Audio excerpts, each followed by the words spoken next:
I decided to live on just $5 a day for an entire week to see if it's actually possible. Day 1 started at the grocery store, where I realized a single bell pepper costs almost half my budget. By Wednesday, my diet consisted almost entirely of generic oats and tap water. Socializing became a nightmare. I had to turn down a dinner invite because even the appetizer was out of reach. But then, I started finding hidden wins, like using every last scrap of food in the pantry. The hardest part wasn't the hunger. It was the constant mental math every time I walked past a vending machine.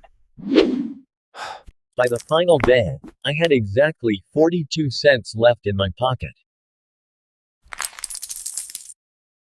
This challenge taught me that while extreme budgeting is hard, being mindful of every dollar is a total game changer.